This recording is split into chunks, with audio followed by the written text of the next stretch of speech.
Hello everyone, I'm Tank and Jamia, and welcome back to the channel.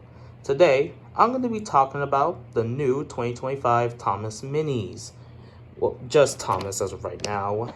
I would like to get more eventually, but they're pretty hard to come across, well, normally. I have found a couple listings of them on eBay, but that's as far as I really could be able to find them. But anyway, we're going to talk about the new Thomas. And as you can see, this is a sort of retooling of the updated redesign of Classic Thomas in the brand new 2025 style of minis, in a sense. Well, thankfully, I already have a updated Thomas. It was just it was just off camera, and I'm gonna compare it to right now, get to my overall thoughts on this minis range. Well, this new sort of 2025 range for minis going forward, give my criticism on it, and my just overall thoughts on it as a whole. Now, the two minis designs seem to be relatively unchanged, at least when it comes to the face and body, but then when we get to the bottom, the chassis for the new 2025 minis seems to be very different. It's a lot more slimmer and a lot more compact in a way. Yeah, I think that's how I can be able to describe the line. The new minis seem to be more compact, whereas the 2025, well, not 2025, the lesser, like the previous ranges feel a little bit more, I don't know, a little bit more fatter. The older ranges seem to be a little bit more fatter, yeah. Which that's like the sort of like vibe I got from it. Well, I'm saying this, sorry if I'm like pauses like every couple seconds. Sorry if there's like a couple pauses and I don't have a script. This is what happens when you don't have a script. I'm just saying everything on the top of my head. Sorry. Anyways, besides the chassis and the overall length of the wheels, not much seems to be changed. And then we get to, okay, now let's get to the overall the line and how it works. So I already have 4 tracks, as you can see right here, of very different ranges over the years of Thomas. Now, as you can see with the original, I have it on the tracks in this Thomas Minis case, and it works well for the most part. It works well.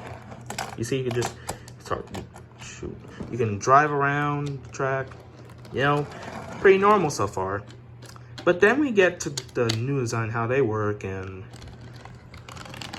yeah, they flop around like they're fish or something, or someone with like a broken leg trying to walk. Probably not the best comparison that I got, but that's what I sort of got from this. So what about the original track, Master Track? It was made for. Does it work? Yes, it does. Until you get to the switches, where it does not work. And this is where, okay, I'm going to save that for the end. Actually, I'm going to save that to the end.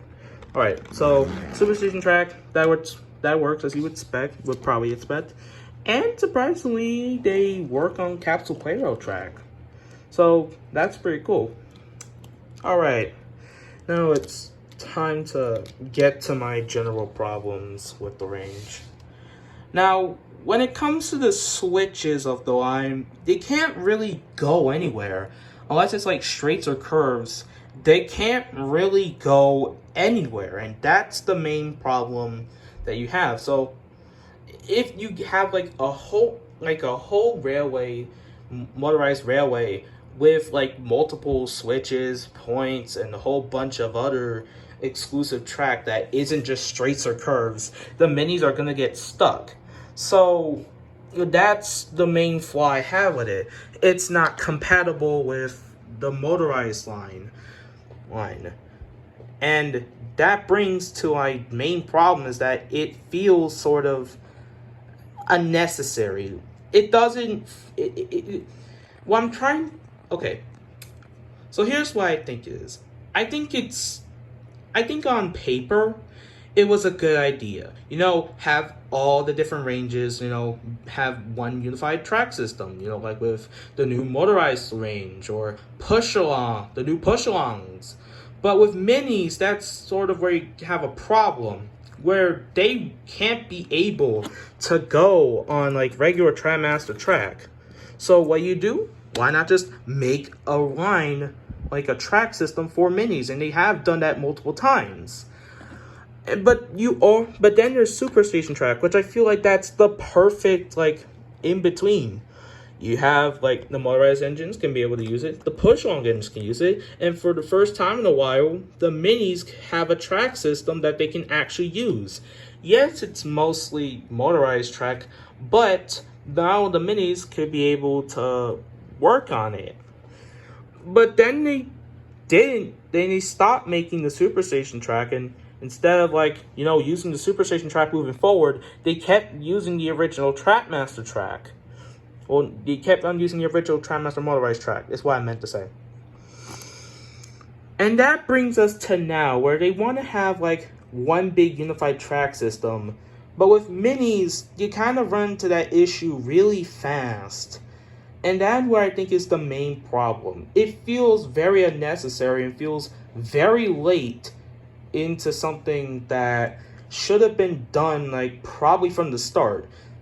If you want to have like the minis work on Trackmaster track, Mattel should have just done that from the very beginning.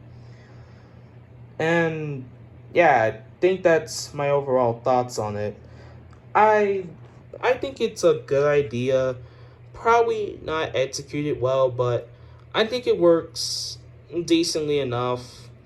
Though with minis, I really think it should have had, in my opinion, its own track system. So that way they could have a track system to call their own, or maybe probably use the Superstation track instead. But that's just my 2 cents on this. I will definitely collect more of the 2025 minis, as there have seemed to be a good amount of new minis for the line, such as the 80th anniversary Thomas and the updated Classic Diesel 10, and I think there's like a Pink Troublesome truck in that range. Sorry for the noise. That's someone else. That's my brother. Anyways, that's all I really have to say about it. I've been Tenga Jamia. Thank you so much for watching, and I'll see you next time. Bye.